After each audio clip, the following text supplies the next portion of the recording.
MD news channel के संपादक siphon Shaikh in पर जो हमला हुआ उसको लेकर जिलाधिकारी ऑफिस में मानवाधिकार संरक्षण संगठन की तरफ से निवेदन दिया गया। नमस्कार, मी सादिक शेख, मानवाधिकार संरक्षण संघटना महाराष्ट्र प्रदेश अध्यक्ष। आज या ठिकाणी सोलापूरचे जिल्हाधिकारी यांना मानवाधिकार संरक्षण संघटनेच्या वतीने एक निवेदन देण्यात आला।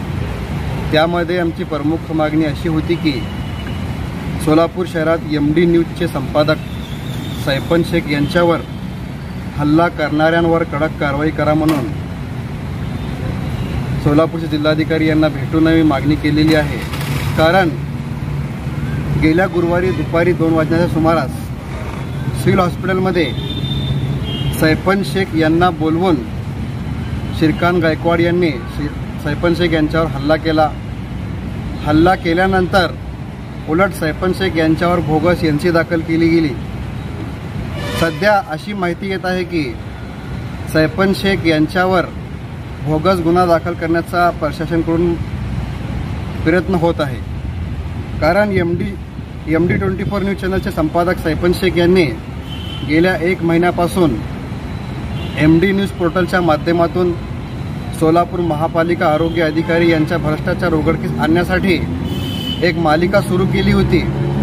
ते मालिका बंद करा म्हणून आणि त्यांना धमकी सुद्धा दिली गेली, परंतु सैफन शेख हे कुठेही थांबले नाही।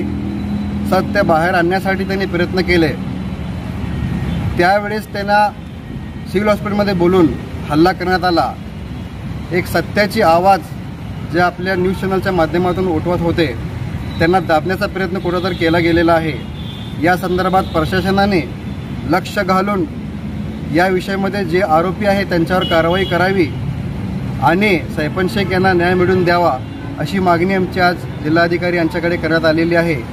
यापुढे देखील मानवाधिकार संरक्षण संघटनेच्या वतीने अनेक विषयावर आम्ही आंदोलन उपोषणच्या माध्यमातून काम करणार आहे। एवढं सांगून मी आपले 2 शब्द संपवतो। जय हिंद, जय महाराष्ट्र।